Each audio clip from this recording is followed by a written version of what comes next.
Introdução. Os meus primeiros contactos com Erwin Rommel surgiram quando tinha 13 ou 14 anos. Nos livros e nos filmes que na altura tive acesso, Rommel era sempre retratado como um comandante incrivelmente original que derrotava repetidamente os aliados durante a Guerra do Deserto, na Segunda Guerra Mundial, graças às suas superiores qualidades como general.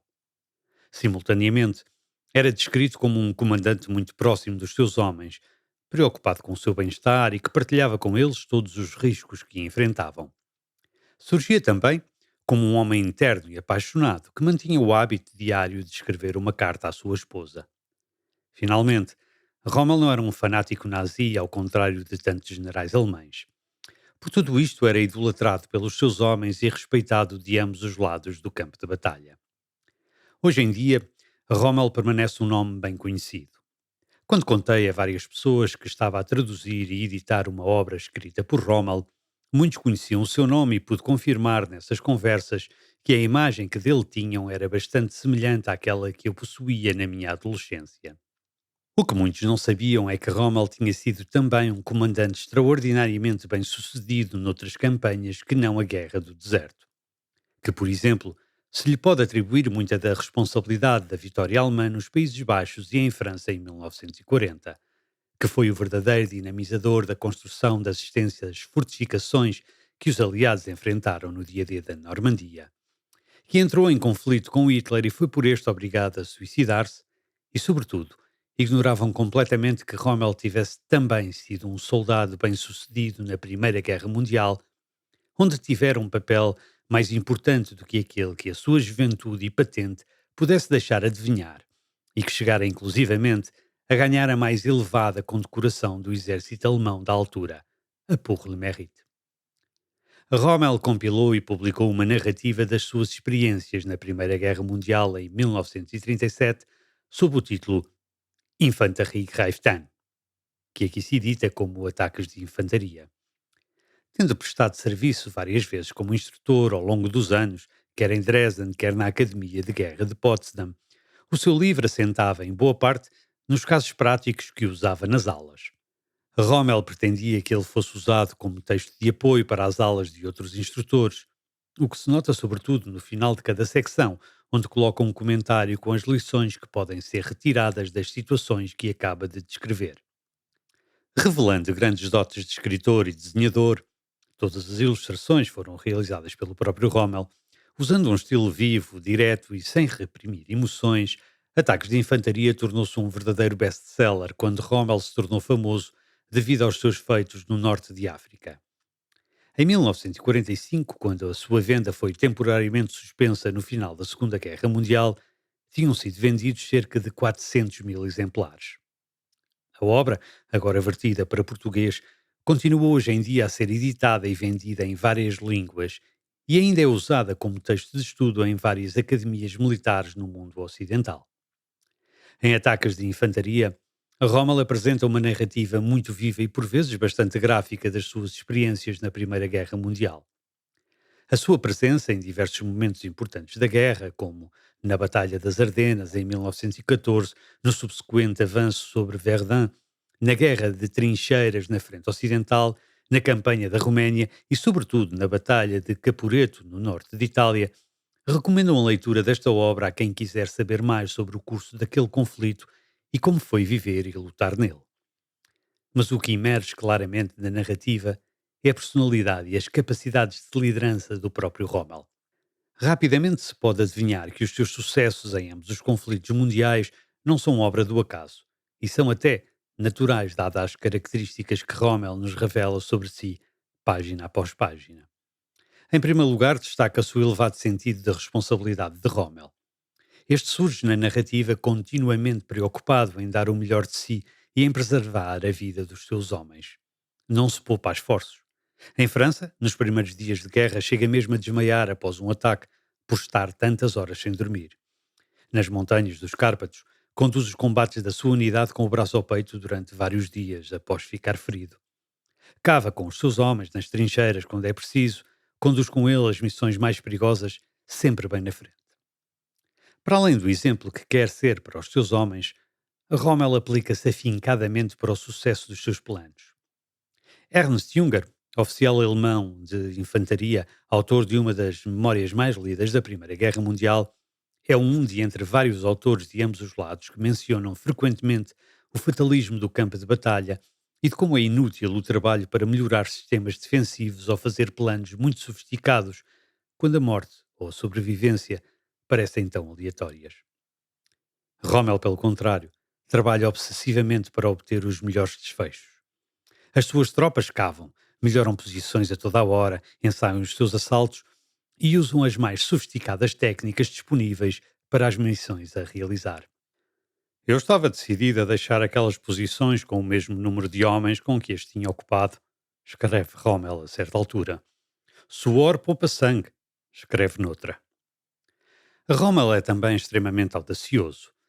Ataques de infantaria está repleto de iniciativas improváveis e bem-sucedidas. O Unguriana, uma montanha fortificada na Roménia, é capturado por Rommel e uma dúzia dos seus homens após um ataque conduzido com enorme determinação. Faz infiltrar repetidamente as suas tropas no meio de linhas de trincheira aliadas, sejam elas francesas, romenas ou italianas. No Mersey, captura todo um regimento italiano com um bluff. Nos combates pelo Monte Grangonza, a madrugada surpreende o comando de Rommel entre as duas formações italianas, uma das quais em posição dominante na encosta. Ambas são derrotadas à vez. De modo geral, a Rommel repetidamente transforma situações impossíveis, onde outros tinham falhado, em triunfos. Por fim, a sua tenacidade e resiliência, que é mais aparente nos combates no norte de Itália. Quando a captura do Monte Matajur, para o qual Rommel tinha contribuído tanto, é erradamente atribuída a outro oficial, não se deixa abalar visivelmente e continua a desempenhar as suas tarefas com a mesma dedicação. Semanas mais tarde, em Langaron, quando o seu comando é desfeito por fogo de metralhadora amiga num combate noturno, a confusão se instala e tudo parece perdido. O próprio Rommel, a um passo de ser capturado, consegue manter a calma e inverter a situação em meia dúzia de horas, capturando por sua vez todo o comando italiano e ganhando então o reconhecimento que anteriormente lhe tinha sido negado. Erwin Rommel e o início da Primeira Guerra Mundial. Erwin Johannes Eugen Rommel nasceu em Heidenheim, no então Reino de Württemberg, no sudoeste da Alemanha, em 15 de novembro de 1891. Aquele que mais tarde ficou conhecido como a Raposa do Deserto, devido às suas vitórias no norte de África à frente do Afrika Korps na Segunda Guerra Mundial, vinha de uma família de classe média e com pouca tradição militar. O seu pai era professor de matemática, embora tivesse servido como oficial de artilharia durante a Guerra Franco-Prussiana de 1870-71. Demonstrando desde cedo grande engenho, com uns meros 14 anos, com a ajuda de um amigo, constrói e põe a voar um planador. O jovem Erwin pretendia ser engenheiro. O seu pai, no entanto, enviou-o para o exército, no qual ingressa em julho de 1910. Em 1912, Rommel obtém a patente de Leutnant, alferes, e junta-se ao regimento de infantaria 124, 6 de Württemberg, no qual ainda se encontra quando estalou a guerra, 2 anos mais tarde. Rommel toma parte nos combates na frente ocidental desde os primeiros dias da guerra. As primeiras páginas de ataques de infantaria estão repletas de um entusiasmo quase juvenil e retratam um mundo em extinção que encontra rapidamente o seu fim com as realidades da guerra e a morte de tantos camaradas. No final de agosto de 1914, Rommel participa na Batalha das Ardenas, na qual o exército francês é completamente derrotado. Rommel e a sua unidade participam em seguida no ataque contra Verdun, o qual tem de ser abandonado após a derrota alemã na Batalha de Marne, no início de setembro de 1914. Os alemães retiram-se então para uma linha mais curta, assente no rio Haine. A 27ª Divisão, na qual Rommel presta serviço nos primeiros anos de guerra, é encaminhada para a floresta de Argonne, onde Rommel é ferido com gravidade no final de setembro de 1914. Regressa à frente apenas em janeiro do ano seguinte, condecorado com a Cruz de Ferro de segunda classe. Nessa altura, assume o comando de uma companhia de infantaria num local não muito distante de onde terá sofrido o seu ferimento. Com efeito, a frente ocidental tinha entrado na sua fase de guerra de trincheiras e as linhas dos combatentes iriam permanecer praticamente no mesmo local durante os 4 anos seguintes. A 27ª Divisão ficará praticamente todo o ano de 1915 guarnecendo um setor na Argonne, o qual, apesar de o leitor poder não ficar com essa impressão ao ler a narrativa, era um dos setores menos agitados de toda a frente ocidental. Ao longo de 1915, Rommel vai fazendo a sua formação como líder. Sempre enérgico, disposto a partilhar as privações com os seus subordinados, sempre responsável, diligente e, como demonstra o notável relato da ação de 29 de janeiro de 1915, um combatente extremamente agressivo. Os continuados sucessos no comando das suas unidades valem-lhe, se não o comando definitivo de uma companhia de infantaria, como Rommel lamenta, uma nova condecoração, e no final da sua permanência na Argonne, a sua promoção a Oberleutnant, tenente, e a transferência para o recém-criado Batalhão de Montanha de Württemberg. Do final de 1915 em diante, Rommel serviu no Batalhão de Montanha de Württemberg. Esta era uma unidade de potência excepcional, formada devido à escassez de tropas especialistas de montanha e que se pretendia que constituíssem a elite do exército de Württemberg. Composta por cerca de 1.800 homens e como tal de dimensão superior à de um batalhão normal, o batalhão de montanha de Württemberg estava inicialmente dividido em 6 companhias de montanha e 6 pelotões de metralhadoras.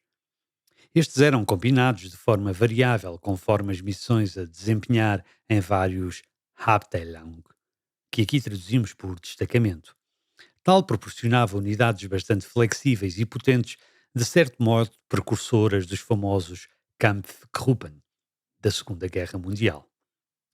Rommel assume o comando de uma companhia nesta unidade e tem a oportunidade de passar um 1916 particularmente calmo, guarnecendo um longo setor nas montanhas dos Vosges. Nos 10 meses que a sua unidade ali passa, a Rommel, que faz questão de ir enumerando os camaradas que foram caindo ao longo do conflito, faz referência a apenas um morto. Tal contrasta com o ocorrido no resto do exército alemão, que nesse ano sofre baixas superiores a 1 milhão de homens em Verdun, no Somme e a leste, na ofensiva Brusilov. O exército alemão na Primeira Guerra Mundial. Uma vez que Rommel escreveu ataques de infantaria e desenhou os muitos esboços que dele fazem parte recorrendo a jargão e siglas militares, pois tinha em mente um público-alvo integrado no exército, ou pelo menos familiarizado com a sua organização, torna-se necessário tecer algumas considerações sobre o exército alemão na Primeira Guerra Mundial, de modo a que o leitor possa melhor compreender esta obra. O Império Alemão era, em 1914, uma federação de 4 reinos diferentes: Prússia, Baviera, Saxónia e Württemberg, e 21 estados mais pequenos, unidos sob a égide do rei da Prússia e imperador, Kaiser Wilhelm II. O exército alemão tinha, em consequência, uma organização igualmente complexa. Estava dividida em 4 exércitos diferentes, cujas dimensões eram reguladas de acordo com as respectivas percentagens populacionais. Eram eles os exércitos da Prússia, 78% do exército alemão, estando aqui incluídos também os elementos dos estados mais pequenos, da Baviera, 11%, da Saxónia, 7% e de Württemberg, 4%. Todas as unidades, à exceção das provenientes da Baviera, que seguiam uma numeração própria, estavam incluídas na ordem de batalha do exército prussiano.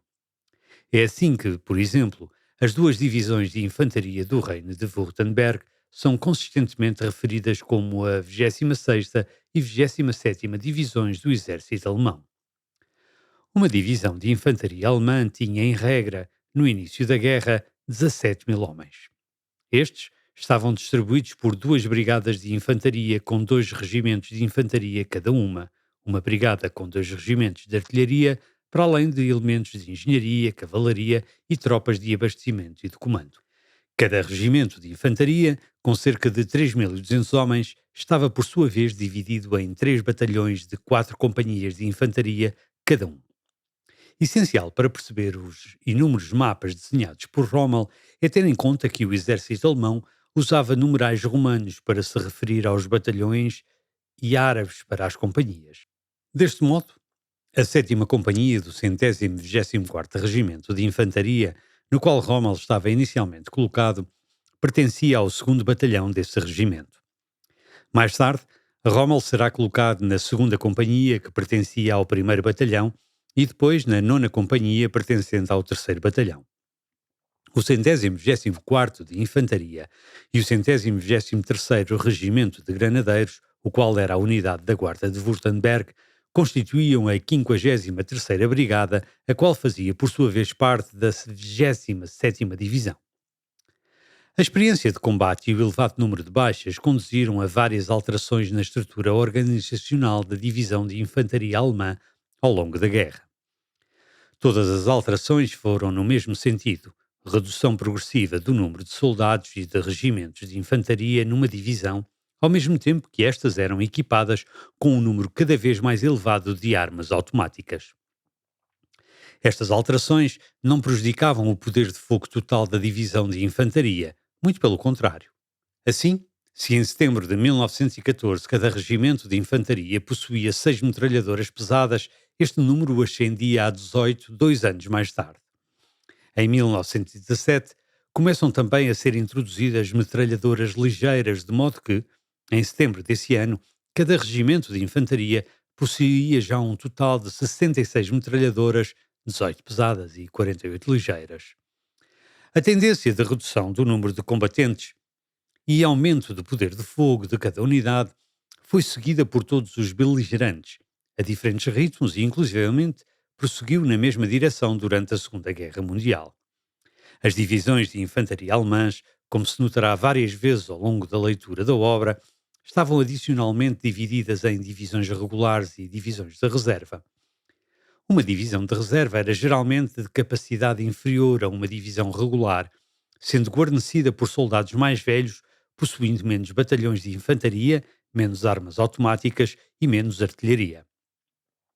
Em 1914, por exemplo, os 22 regimentos de reserva do exército alemão não possuíam entre eles uma única metralhadora.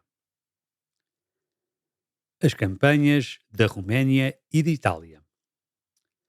Uma das consequências do fenomenal sucesso da ofensiva de verão russa de 1916, conhecida pelo nome do seu comandante Alexei Brusilov, foi a entrada da Roménia nas fileiras dos aliados. No final de agosto de 1916, a Roménia declara guerra às potências centrais e invade a praticamente desguarnecida Transilvânia, na altura pertença do Império Austro-Húngaro.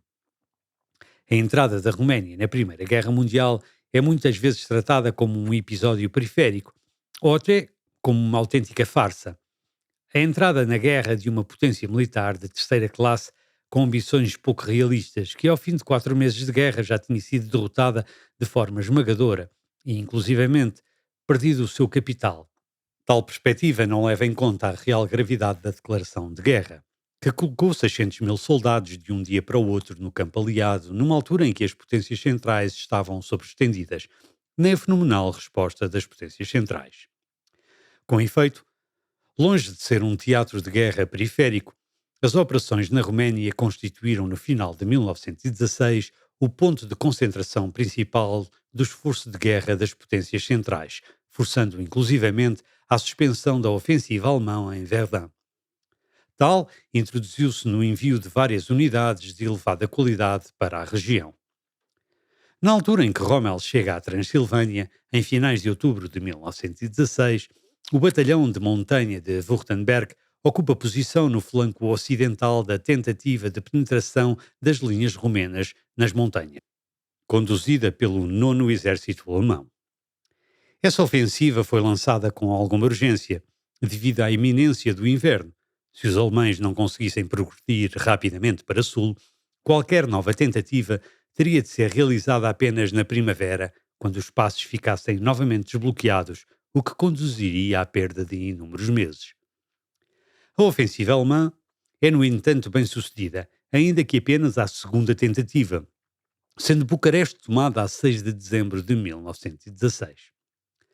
Rommel perde a tomada de Bucareste uma vez que aproveita uma licença para se casar, em 27 de novembro de 1916. Regressa à frente no início de janeiro para tomar parte na última operação na frente romena.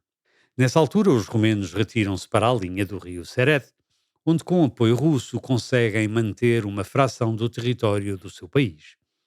A frente estabiliza e as potências centrais iniciam a extração de alimentos, petróleo e minerais da Roménia em quantidade suficiente para prolongar a guerra um ano.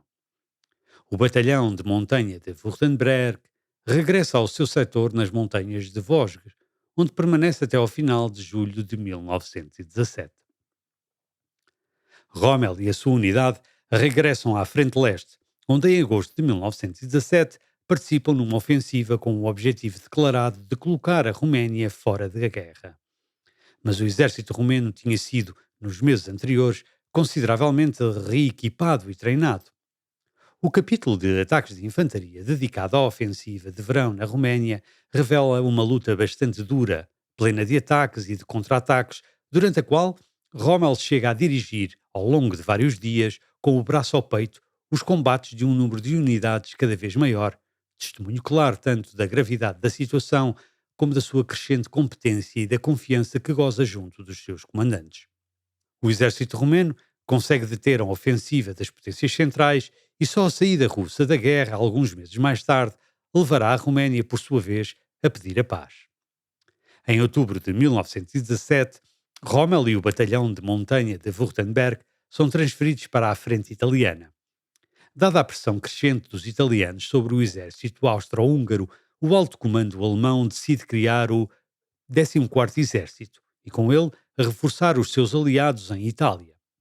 Este exército contém várias unidades de elevada qualidade, como o Alpenkorps, a 12ª Divisão ou a Divisão Jäger alemãs.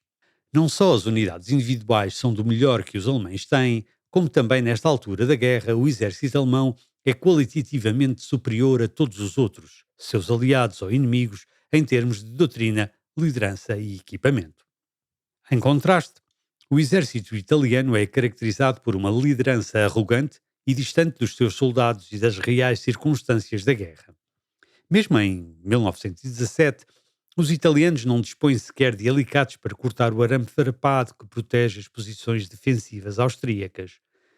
Quando o bombardeamento de gás que abre a batalha de Caporetto no final de outubro de 1917 atinge os soldados italianos, 700 homens morrem ao lado das suas peças de artilharia e muitos outros se põem em fuga por falta de uma máscara antigás satisfatória. Confrontados com as táticas de infiltração empregues pelos alemães por um poder de fogo superior, o batalhão de montanha de Württemberg conta aqui pela primeira vez com metralhadoras ligeiras. E muito melhor utilizado, a Batalha de Caporetto é como um confronto entre um clube de topo da Primeira Liga e o outro que está 2 divisões abaixo. Resultado na perda de mais de 300 mil soldados italianos e numa retirada superior a 100 quilómetros. É também uma das maiores e mais desniveladas vitórias conseguidas por qualquer dos combatentes da Primeira Guerra Mundial. Rommel teve sempre um enorme orgulho dos seus feitos em Itália. Não é de estranhar, por isso, que os 2 capítulos que tratam desta campanha sejam os mais detalhados e bem documentados de todo o livro. Os sucessos das tropas de Rommel são verdadeiramente espetaculares. Nas suas próprias palavras, em 28 horas o destacamento Rommel derrotou 5 regimentos italianos, frescos em sucessão. O número de prisioneiros e troféus foi o seguinte: 150 oficiais, 9 mil soldados e 81 peças de artilharia. Aos sucessos obtidos durante a Batalha de Caporetto, acresce 2 semanas mais tarde, graças ao seu espírito de iniciativa e liderança determinada, a captura por parte dos homens comandados por Rommel de aproximadamente uma divisão italiana inteira, 10 mil homens, em Langaron, no Vale de Piave. Após estes triunfos, Rommel é condecorado com a Pour le Mérite e promovido a Hauptmann, capitão, e assume um posto num grande quartel-general na retaguarda, pelo que, talvez felizmente para ele, não participa nas grandes batalhas de 1918, nas quais a sua antiga unidade sofre imensas perdas. Sobrevivendo à guerra, os 20 anos seguintes da vida de Rommel são caracterizados por uma sucessão de postos de comando e de instrução no exército alemão. As oportunidades de promoção são reduzidas, permanecendo com a mesma graduação de 15 anos. No final da década de 1930, a sua carreira volta a acelerar. Tal deve-se, por um lado, à expansão do exército alemão levada a cabo por Hitler, mas também à publicação de ataques de infantaria. Ataques de infantaria não foi inicialmente um grande sucesso enquanto publicação, vendendo um número moderado de exemplares. Apenas mais tarde, quando Rommel se tornou conhecido do grande público graças às suas vitórias em França e, sobretudo, no norte de África, o livro começou a vender em números absolutamente fenomenais. Teve, no entanto, o mérito de chamar a atenção de Hitler. Tal como Rommel, Hitler possuía um enorme desprezo pela tradicional aristocracia prussiana, que, graças a um elevado grau de nepotismo, dominava as fileiras superiores do exército. Em Rommel, Hitler encontrou um verdadeiro soldado da linha da frente, corajoso, eficiente, que devia os seus sucessos a verdadeiro talento.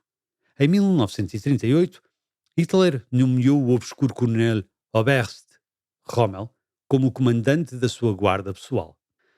Rommel, ainda que nunca tivesse sido nazi, era, no entanto, extremamente ambicioso. A ligação com Hitler mudou completamente a sua vida e catapultou-o para uma sucessão de cargos e promoções que de outra forma não se podem explicar. Foi, pois, como comandante da guarda pessoal de Hitler que Rommel iniciou a Segunda Guerra Mundial em setembro de 1939. Nesta posição, pôde assistir de uma perspectiva privilegiada ao desempenho das divisões Panzer na campanha da Polónia, após a qual pediu a Hitler o comando de uma delas.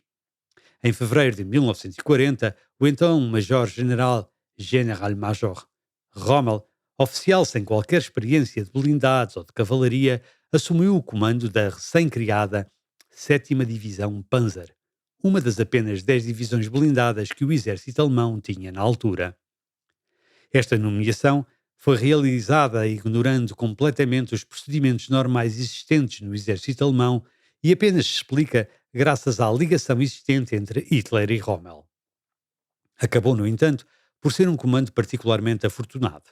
Rommel, à frente da 7ª Panzer, desempenhou um papel decisivo para o sucesso geral da ofensiva contra os exércitos aliados no norte de França e na Bélgica na primavera de 1940. Depois da campanha de França, Rommel recebeu o comando onde ganhou as suas vitórias mais famosas e pelo qual é geralmente conhecido pelo grande público, o Afrika Korps. Depois da entrada apressada dos italianos na guerra em junho de 1940, estes foram derrotados e expulsos da metade oriental da Líbia, então colónia italiana pelos ingleses. Face à ameaça da expulsão total do norte de África, Hitler decidiu enviar para a Líbia um corpo de exército, o Afrika Korps, em fevereiro de 1941, para ajudar o seu aliado italiano. Ao comando desta unidade, Rommel obteve várias vitórias improváveis ao longo dos 2 anos seguintes, que tiveram o seu ponto alto na captura de Tobruk, que lhe valeu a promoção a marechal de campo, e no avanço sobre o Egito em junho e julho de 1942. Os últimos anos de Rommel. Derrotado em El Alamein em novembro de 1942 por um reconstruído exército britânico, a carreira de Rommel nos últimos 2 anos da sua vida é constituída por uma sucessão de defesas tenazes contra o cada vez mais esmagador poderio aliado. O seu último grande comando é a fortificação no norte de França e dos Países Baixos e posterior defesa da Normandia em junho e julho de 1944, frente ao desembarque aliado. Essas responsabilidades terminam de forma violenta quando, em 17 de julho de 1944, o seu veículo de comando é alvo de um ataque por parte de caças aliados, o qual o deixa seriamente ferido. Nesta altura, já a relação entre Hitler e Rommel se tinha transformado radicalmente. Desiludido com Hitler, não mais acalentando ilusões sobre os que o rodeavam e sobre o nazismo, reparando também que Hitler continuava a guerra apenas para prolongar a sua própria existência, indiferente ao que sucede ao povo alemão, Rommel discute abertamente com Hitler a necessidade de terminar a guerra. Face à recusa de Hitler, Rommel começa a conspirar ativamente contra ele. Eventualmente, acaba por se ver implicado na conspiração contra a vida de Hitler, que tem lugar a 20 de julho de 1944, apesar de não ter um conhecimento muito íntimo dos planos dos conspiradores e de ter diversas ideias claramente opostas às deles. Hitler decide livrar-se de Rommel. Em 14 de outubro de 1944, dois emissários seus deslocam-se à casa onde Rommel continua a recuperar dos seus ferimentos. Oferecem a escolha entre o suicídio e consequente segurança da sua família ou a prisão, degradação e julgamento como traidor, com consequências também para a segurança da sua esposa e filho. Rommel escolhe a primeira opção e toma o veneno que os enviados de Hitler lhe trazem, morrendo nesse mesmo dia. Caso único no que toca aos generais de Hitler, a fama de Rommel cresceu e manteve-se elevada no pós-guerra. Encarado como um soldado humano e profissional, caso praticamente único entre as unidades alemãs da Segunda Guerra Mundial, o Afrika Korps nunca foi acusado de crimes de guerra. Rommel era um magnífico líder e, acima de tudo, física e moralmente corajoso, características que nos são reveladas, página após página, em ataques de infantaria.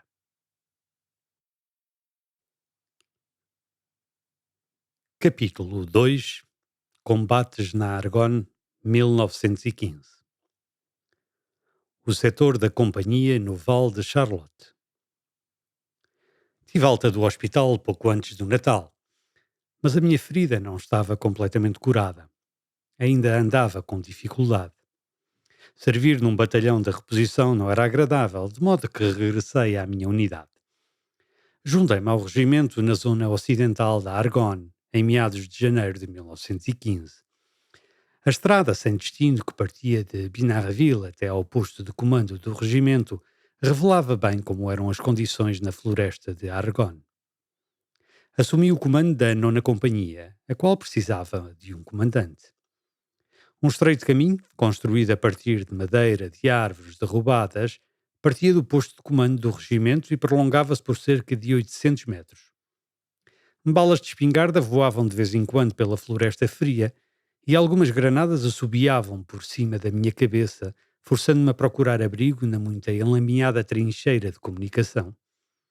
Quando cheguei ao posto de comando da minha companhia, o meu uniforme já não dava quaisquer sinais que eu era um soldado que regressava de licença. Assumi o comando de cerca de 200 guerreiros e de 400 metros de setor da linha da frente. Um comitê de boas-vindas francês saudou-me com uma concentração de morteiros. A posição consistia numa trincheira contínua, reforçada com numerosos parapeitos. Várias trincheiras de comunicação dirigiam-se para a retaguarda. A falta de arame farpado impedia a construção de obstáculos à nossa frente. No geral, a posição estava mal construída. A água tinha limitado a profundidade da trincheira a menos de 1 metro em alguns locais. Os abrigos subterrâneos, projetados para alojar 8 ou 10 homens, eram necessariamente também pouco profundos e os seus telhados rompiam o solo, o que os transformava em excelentes alvos. Os seus telhados mais não eram que umas camadas de troncos estreitos que, na melhor das hipóteses, protegiam apenas contra os estilhaços. Durante a primeira hora do meu comando, uma granada caiu exatamente num deles e feriu com gravidade 9 homens. A primeira ordem que dei foi no sentido de que, quando a artilharia abrisse fogo sobre nós, todos os abrigos fossem abandonados e que os homens procurassem proteção na trincheira propriamente dita. Também dei ordens para que os tetos dos telhados fossem reforçados, de modo a que pudessem, pelo menos, suportar o fogo da artilharia de campanha. Este trabalho começou à noite. Vários carvalhos grandes, perto da nossa posição, constituíam um perigo para a nossa segurança. Quando os projéteis lhe acertavam, conduziam fragmentos para as nossas trincheiras, de modo que ordenei que vários fossem cortados. Entusiasmado com o meu novo comando, não demorei muito a voltar à minha energia anterior. Não havia melhor trabalho para um oficial de 23 anos que ser comandante de companhia. Ganhar a confiança dos homens exige muito de um comandante. Ele tem de mostrar atenção e cuidado, cuidar dos seus homens, suportar as mesmas privações e, acima de tudo, exercer autodisciplina. Mas assim que tiver ganho a sua confiança, os seus homens segui-lo-ão até ao inferno. Havia muito que fazer todos os dias. Faltavam-nos tábuas, pregos, ganchos, isolante para os tetos, arame e ferramentas. O abrigo de comando que eu partilhava com um comandante do pelotão tinha 1,40 m de altura, uma mesa e um leito feito a partir de galhos de faia atados com arame e fio. As paredes eram de terra. A água percorria-as constantemente. Quando chovia, a água também penetrava pelo telhado, que era feito de 2 camadas de troncos de carvalho e uma fina camada de terra. A cada 4 horas era preciso tirar a água do abrigo para que não se inundasse. Só fazíamos fogueiras à noite e no tempo úmido do inverno tínhamos frio constantemente. Não conseguíamos ver nada da posição inimiga por causa da vegetação densa. Os franceses estavam melhor do que nós. Não tinham de cortar árvores para ter madeira, pois recebiam toda a que precisavam dos seus depósitos. O facto de estarem situados numa floresta muito densa e a nossa falta de munições para a artilharia limitava a quantidade de fogo de perturbação a que eram sujeitos. O terreno à nossa frente tinha um desnível de uns 100 a 150 metros e as posições inimigas distavam das nossas a uns 300 metros, ficando do outro lado de um pequeno vale. Para perturbar as nossas equipes de trabalho, o inimigo disparava frequentemente sobre nós. Por muito desagradável que tal fosse, detestávamos ainda mais os morteiros por causa do curto intervalo entre o momento do disparo e o do embate. Quem quer que fosse apanhado a descoberto por uma dessas granadas tinha de se atirar ao chão imediatamente se queria ter esperança de evitar ser atingido pelos seus fragmentos. No final de janeiro de 1915 choveu e nevou em dias alternados. De 23 a 26 de janeiro, a companhia ocupou posições de reserva, cerca de 150 metros atrás da linha da frente. Nestas, os abrigos eram ainda piores e o fogo de artilharia francês ainda mais incómodo, pelo que as baixas diárias eram semelhantes às que sofríamos quando estávamos na linha da frente. A companhia foi utilizada para a realização de serviços, isto é, para transporte de materiais, construção de abrigos, melhoria de trincheiras de comunicação e construção de caminhos à base de madeira. Ficámos satisfeitos quando chegou a altura de voltar à linha da frente. O moral era elevado e tanto oficiais como soldados estavam dispostos a suportar qualquer privação para defender a nossa terra natal e alcançar a vitória final. A 27 de janeiro, eu e 2 dos meus homens realizámos um reconhecimento, o qual nos levou por uma trincheira que avançava na direção do inimigo, a partir da esquerda da minha companhia. Chegámos a uma velha posição francesa que tinha sido tomada a 31 de dezembro de 1914. Após removermos alguns obstáculos na trincheira, avançámos com cuidado. Cerca de 40 metros mais à frente, encontramos alguns franceses mortos, que provavelmente ali jaziam por enterrar desde que o ataque tinha sido realizado. Do lado esquerdo da trincheira estava um pequeno cemitério e no final, a algumas centenas de metros da nossa posição, estava um posto de socorro abandonado, o qual, localizado no local mais baixo entre as duas linhas, estava bem escavado, abrigado e era capaz de albergar 20 homens. Não vimos inimigo algum durante o nosso reconhecimento, pese embora ele continuasse com o seu habitual fogo de atordoamento contra as nossas posições. A julgar pelo fogo das suas armas, estavam a uns 100 a 150 metros de distância do outro lado do vale. Decidi transformar o abrigo num ponto forte avançado e começámos a trabalhar nesse sentido nessa mesma tarde. Daquela posição até conseguimos ouvir os franceses falar do outro lado. Acreditei não ser prudente enviar a qualquer batedor mais à frente, pois teria muita dificuldade em avançar através da densa vegetação, sem serem observados e provavelmente seriam atingidos antes de obter qualquer informação valiosa. Ataque de 29 de janeiro de 1915. De modo a fixar tantas tropas inimigas quanto possível na Argonne, foram ordenados alguns ataques de diversão para o dia 29 de janeiro de 1915, nos quais todos os regimentos da 27ª Divisão iriam tomar parte. Após a demolição de uma galeria subterrânea francesa que tínhamos descoberto, o nosso regimento iria levar a cabo um forte raid no setor do 2º Batalhão à direita. Enquanto tal raid decorresse, a nossa artilharia iria abrir fogo e imobilizar o inimigo no setor do 3º Batalhão, em frente à 10ª Companhia do lado direito e da 9ª Companhia do lado esquerdo. Para este fim, estaria disponível uma bateria de obuses do 49º Regimento de Artilharia, a qual tinha terminado o seu registro de alvos nos dias 27 e 28 de janeiro. Embora a 10ª Companhia fosse avançar a partir das suas posições durante a operação, a 9ª Companhia não deveria avançar, sendo sua missão cortar todas as tentativas inimigas de escapar para o flanco. O dia 29 de janeiro amanheceu frio, com o solo congelado. No início da operação, avancei até ao nosso ponto de apoio na frente com 3 secções de infantaria. Estávamos cerca de 100 metros à frente das nossas posições e ouvíamos os nossos próprios projéteis a passar por cima, alguns atingindo as árvores, outros caindo atrás de nós. Nessa altura rebentou a galeria subterrânea e então choveram paus, terras e pedras. Seguiram-se arrebentamentos de granadas de mão e um vivo fogo de armas ligeiras. Um francês correu até à nossa posição e foi abatido. Alguns minutos mais tarde, o ajudante do 3º Batalhão visitou-nos. Disse que o ataque do lado direito prosseguia bem e que o comandante do batalhão queria saber se a 9ª Companhia gostaria de se juntar à festa. Certamente que queríamos. Tudo era melhor do que ficar nestas trincheiras a procurar abrigo a toda a hora.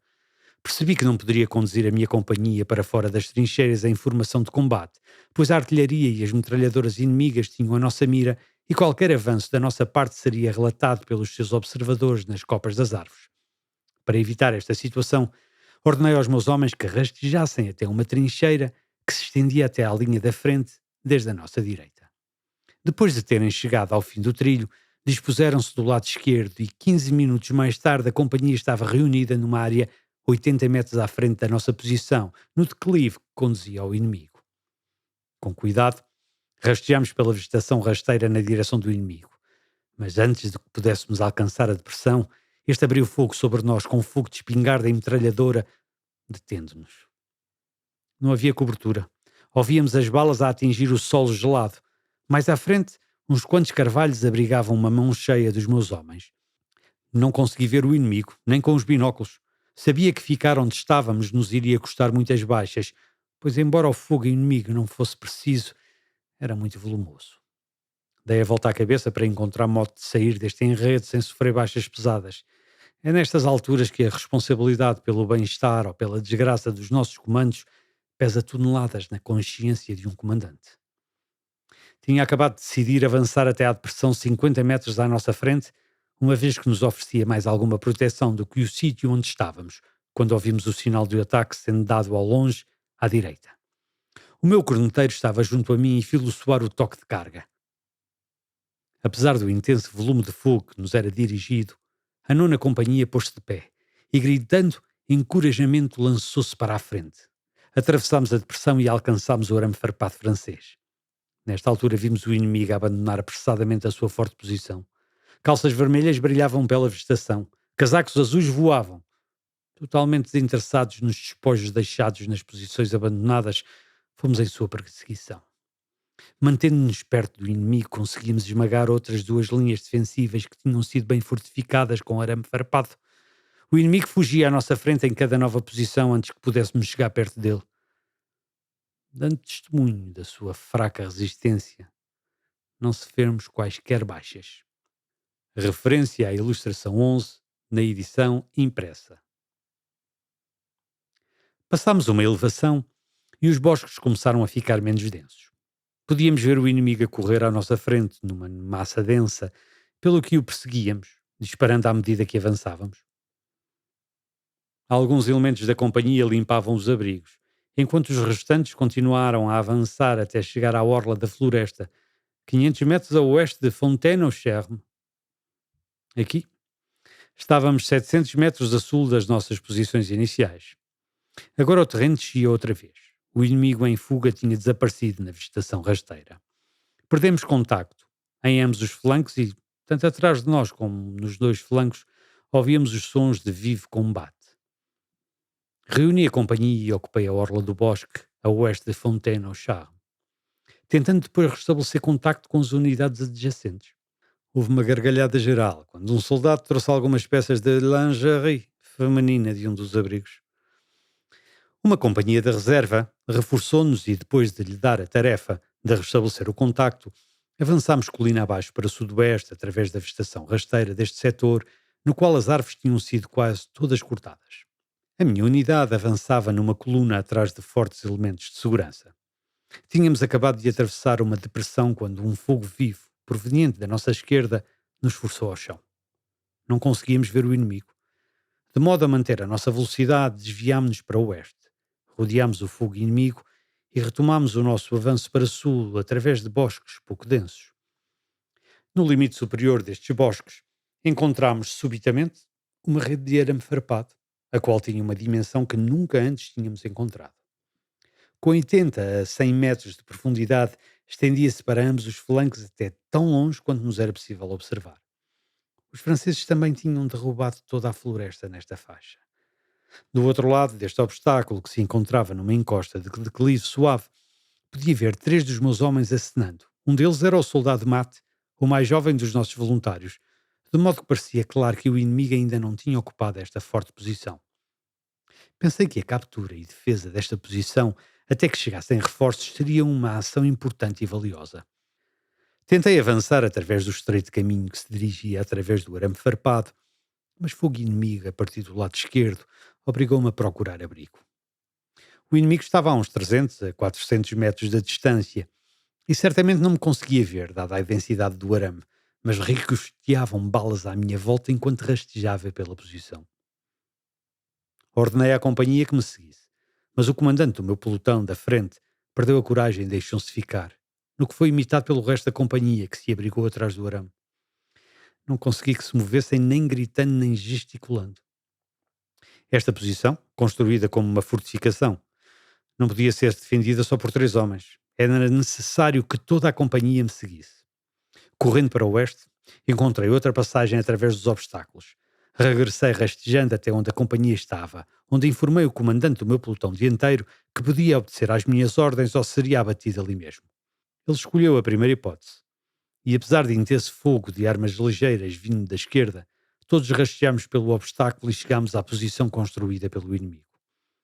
Para defender a posição, fiz a minha companhia alinhar num semicírculo e entrincheirar-se.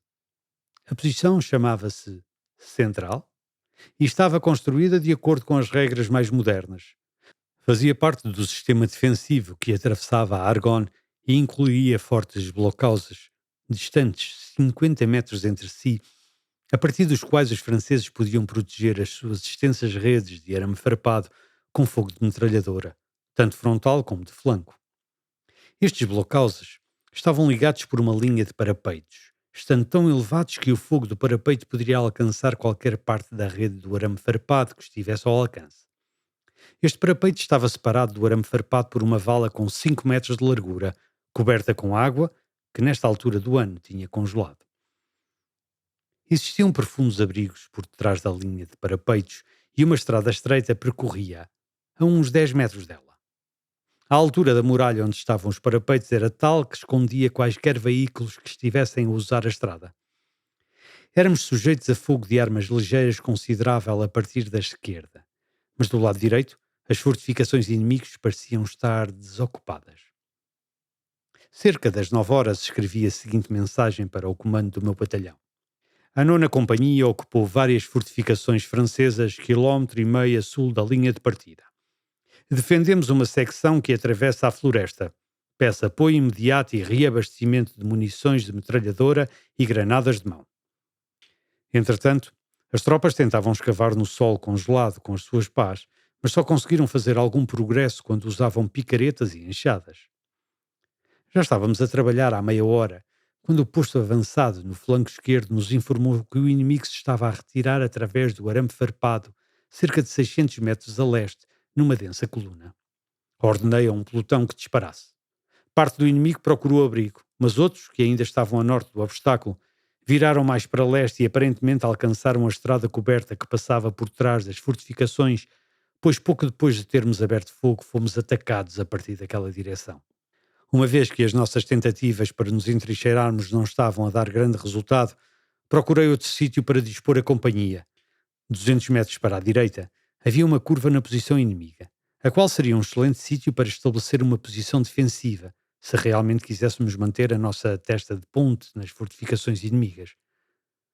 A companhia combateu até nova posição, chamada La Bordère, onde rapidamente improvisámos defesas com muitos dos troncos de árvores que ali estavam espalhados.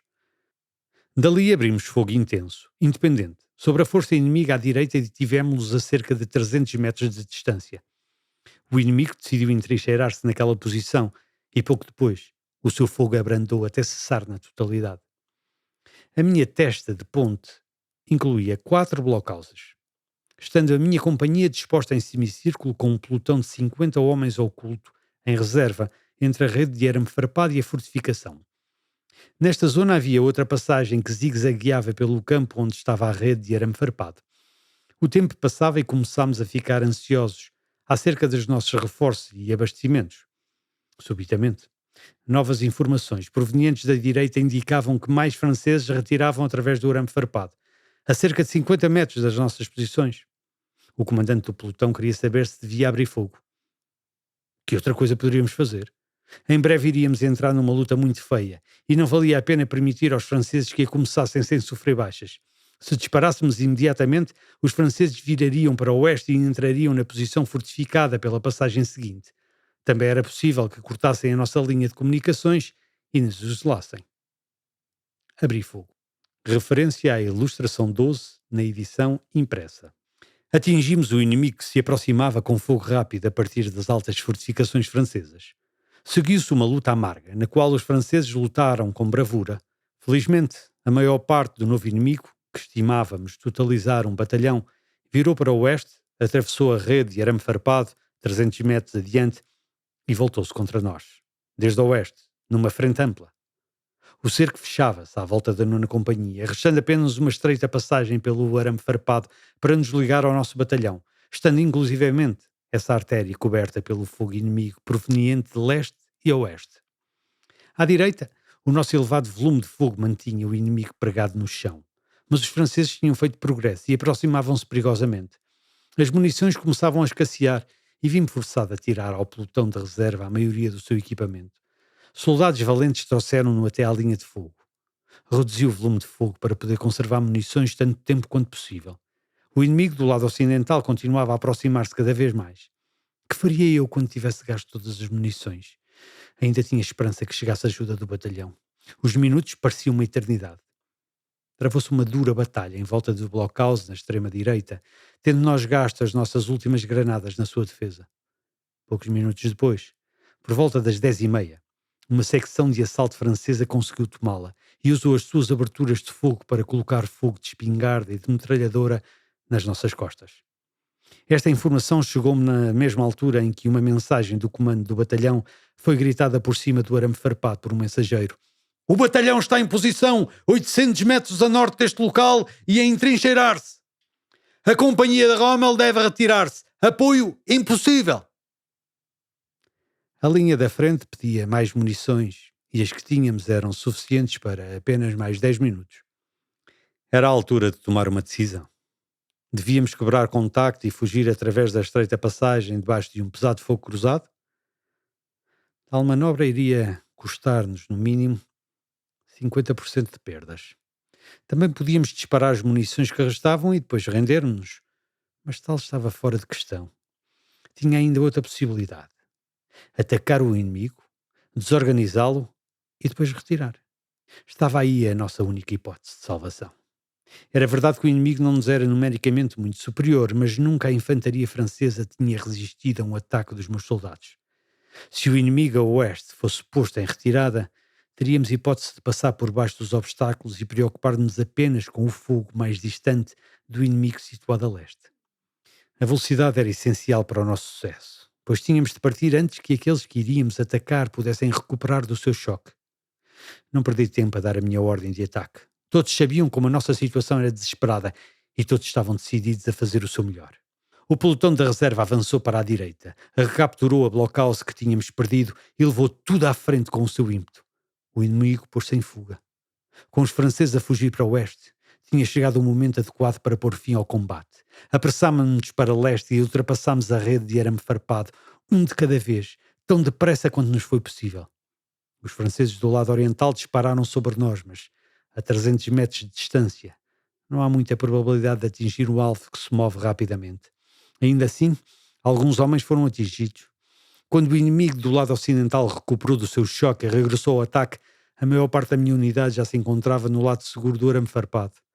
Para além de 5 homens gravemente feridos que não pudemos transportar connosco, a companhia alcançou as posições onde estava o batalhão sem mais incidente. O batalhão, com a minha companhia à esquerda, estabeleceu-se na densa floresta imediatamente a sul das 3 posições francesas que capturamos. O primeiro batalhão estava com problemas com o inimigo à sua frente e sem ligação direta com a nossa esquerda, mas conseguimos manter contacto com a sua ala direita através de patrulhas. A minha companhia entrincheirou-se 80 a 100 metros da orla da floresta. Cavar no solo congelado não teve graça, era um processo muito moroso. Até ao momento, a artilharia francesa tinha continuado a dar toda a sua atenção às nossas antigas posições e à nossa retaguarda. Fomos poupados à sua atenção durante o ataque, provavelmente devido à sua má coordenação com a infantaria. Por esta altura já tinha sido corrigido, de modo que fomos sujeitos a um muito grande volume de fogo de retaliação. Este bombardeamento interferiu com os nossos esforços de entrincheiramento, pois a orla da floresta recebeu atenção especial. Preparei um relatório completo da ação travada durante a manhã no impresso de mensagem, ao qual juntei um esboço das posições Central e Labordère. Ao final da tarde de 29 de janeiro, depois de uma pesada preparação de artilharia, o inimigo contra-atacou. Grandes quantidades de tropas frescas atacaram pela vegetação, encorajados por toques de corneta e gritos, apenas para dar de caras com o nosso fogo de armas ligeiras. Caem, procuram um abrigo, disparam. Aqui e ali um pequeno grupo tenta aproximar-se. Em vão. O nosso fogo defensivo detém o ataque com pesadas baixas. Um grande número de mortes e de feridos fica caído perto das nossas linhas.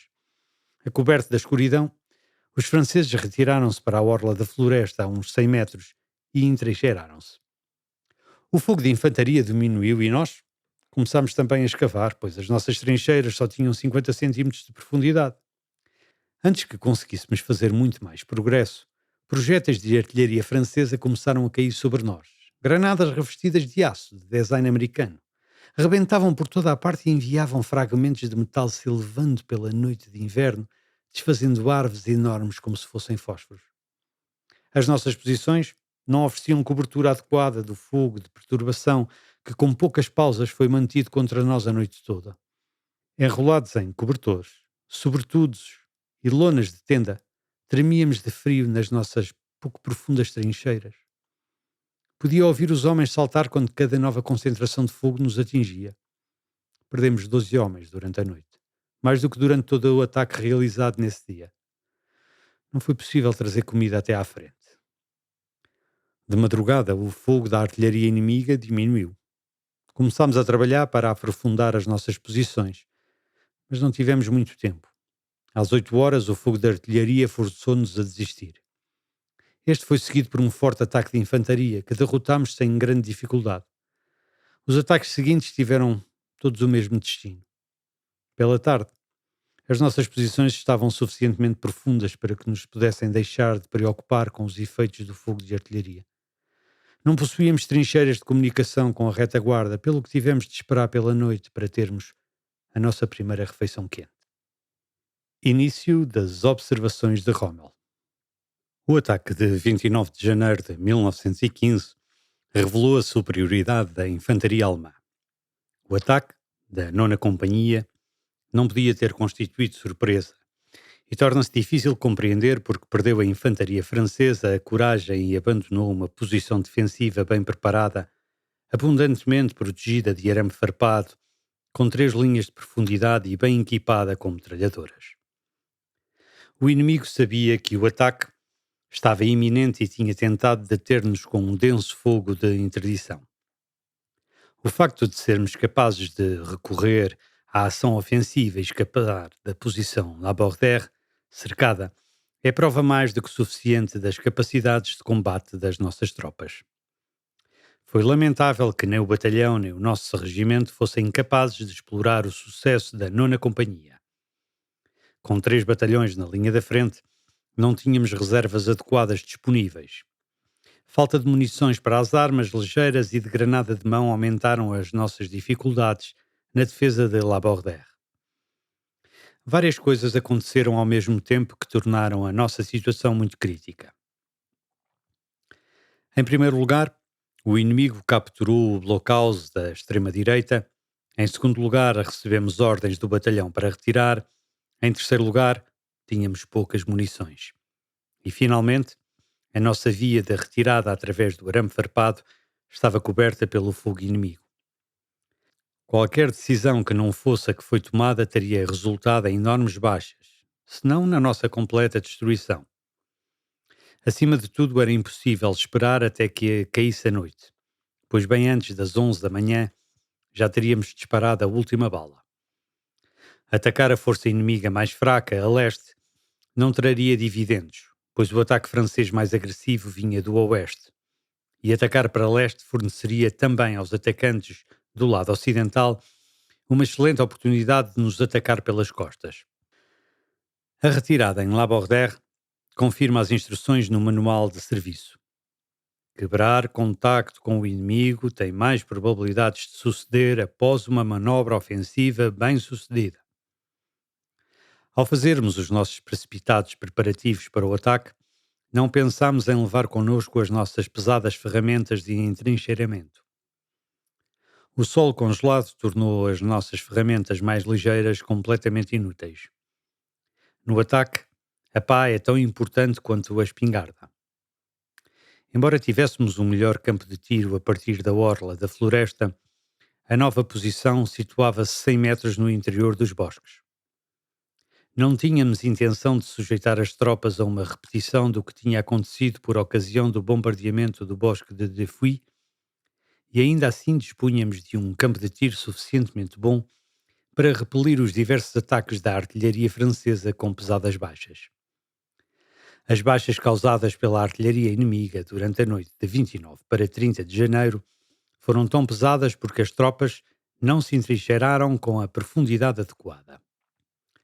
Fim das observações de Rommel.